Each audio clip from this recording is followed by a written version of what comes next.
Build Back Better. Budget reconciliation is an arcane Senate process that allows you to pass something with 50 votes, as long as if it doesn't raise the budget by X dollars. It's sort of like the poster child for like abusive Senate procedures, because the whole point of it was to like make it easier to cut spending. But like over the years, the sort of orcs in the parliamentarian's office and the various leadership offices have figured out how to use it as a way to like increase spending. So I guess it's like now it's just every Congress, every party gets like one free shot at the end zone through budget reconciliation. And Yes. The Democrats are still trying to figure out how to use theirs. So here we are. Does that sound right? Yeah. So I would just say, because they're doing this seriously, there's no way the Republicans are going to let them do this and then be like, okay, we're solving your China bill problem. But so that's another reason why I think USIC is dead. But yeah, reconciliation's back. Build Back Better is back. It's going to be a different bill than the thing we were talking about last year. It's allegedly going to cut the deficit. We'll see. But that is back in play. Okay, so the bear. I'm going to quote someone else for the bear case on this, which has been my position for the last year. And this is random Politico story number 374,000. Quote: "There's plenty of skepticism to go around regarding Democrats' prospects for success. One Democrat who regularly talks to Manchin doubted whether any party line bill checking his boxes." Wait, what does this mean? One Democrat who regularly talks to Manchin doubted whether any party line bill checking his boxes is achievable at this point, citing the mismatch between Senator Kyrsten Sinema and Manchin's tax positions. The Arizona Democrat prefers surtaxes on the wealthy and big corporations, not the tax rate increases that Manchin likes. So this is what I'm curious about is, well, actually, you know what? Can we kill, fuck, marry this bill? Sure. Okay, let's kill, fuck. You remember how to play that, right? Yeah. Okay. All right. All right, I'm winging it here. So if this doesn't work, don't cancel me. Just send me a strongly worded letter. Okay, so kill, fuck, marry, Build Back Better 3.0. Explanations of what's going on. This is actually about passing a reconciliation bill. That would be one option. This is really about extending Obamacare health insurance subsidies. We haven't talked about that yet, but that's in the mix too.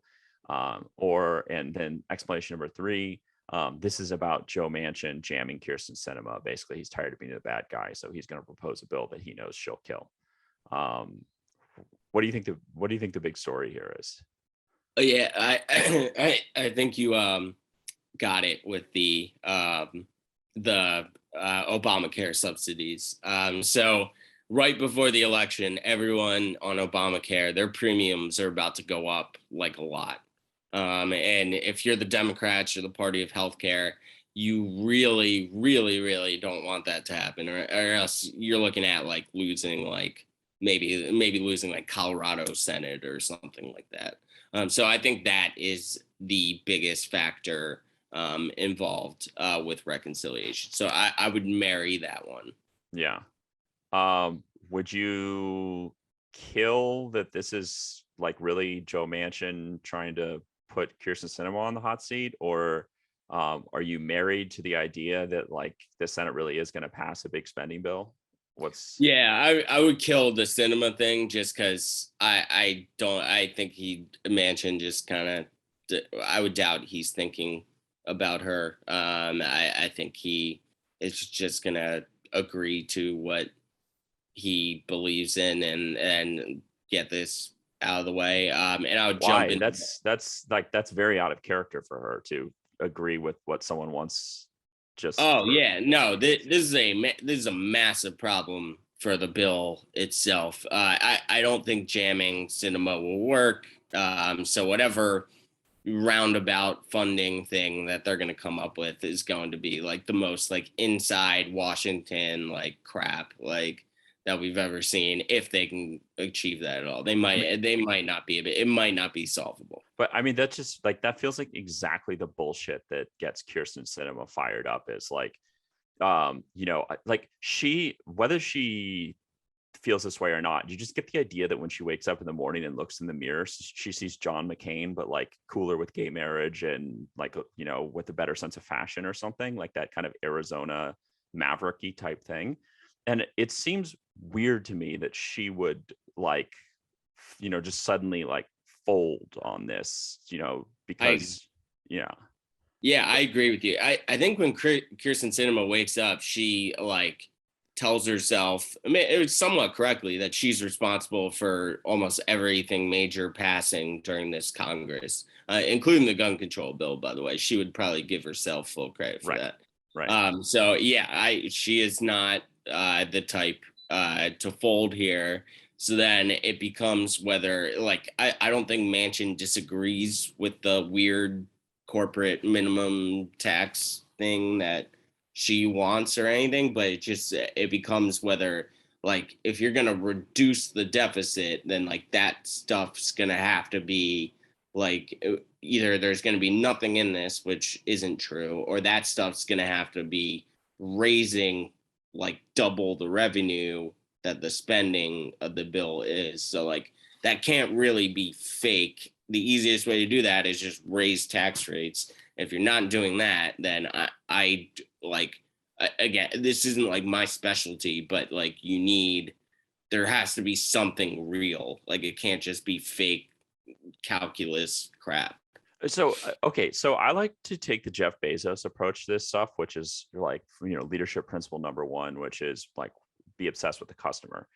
And I'm viewing Joe Manchin and Kirsten Sinema as the customer here, and I just don't understand what they want. Like at this point, I don't understand like what is like, does Joe Manchin want coal subsidies for West Virginia? Like, is that what he wants, or he wants renewable energy money to be spent there, or like I don't understand what he wants, which is why I just sort of fall back on him, you know, writing a bill that he knows that Sinema will kill. Or maybe it's about health insurance subsidies that may or may not got rolled into it, but then like the Senate parliamentarian becomes an issue. Like, I don't get it. I don't know what's going on. Yeah, I think, and I think this is very tough to follow because we're only just hearing like the Washington reporting on this, which is like these three people met in a room, not that like here's what Joe Manchin wants, here's what Schumer agreed to. It's still pretty unclear at this time. Are you betting on it? So I do have some cheap shares that reconciliation passes by I think end of September on Predicted. And because a idiot and a glutton for punishment, I am back in on the Kamala Harris ties market, which would, if reconciliation did happen, a lot of ties would be in play there.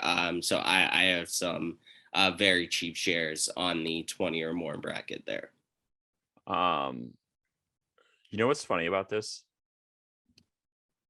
No, Aren't you like a New York City, New York City Democrat? sure. Uh it's like exactly the same situation that has been with this bill this entire time. Like if you've read the polling of staffers and lobbyists and stuff, that the Democratic staffers and lobbyists have said like 95% chance that Build Back Better passes, and the Republican staffers and lobbyists have been saying 95% of chance it doesn't pass. And like here we are, we've got the righty and like the lefty, and we're kind of, just a little like seeing it just a little bit differently. Yeah, no, we are. I should say for timing purposes, if they like, so beginning of August, they go on a really long recess. If this doesn't happen before then, not even like a deal. If this thing doesn't like pass the Senate before then, there's no shot. There's no way. I think it's worth also talking about those health insurance subsidies, because to me it like gets at the difference of Manchin and Sinema's character. And this is something that I might be completely wrong about. Like this is like the type of reach that gets you in trouble betting, because at the end of the day, like what substance do you have to hang it on?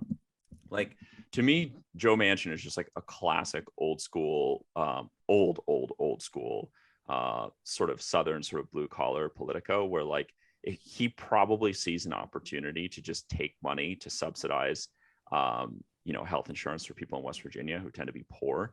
Whereas like Kyrsten Sinema seems like she's in a different mold where she would just be like, we temporarily suspended premium increases on Obamacare because of a pandemic. Like that she would like stand on the principle of like, why are we permanently extending a temporary program? Like that feels like a very Kyrsten Sinema thing to do. Yeah, no, I agree with that. The other thing is I don't think Kyrsten Sinema cares about the deficit. And I think one of the big, as like crazy as it sounds for a Democrat or any politician, I think the big headline here is Joe Manchin wants to pass a bill that he says is decreasing the deficit, too, right? Which is a big thing for him, I guess, if he's running for re-election and he wants to say that.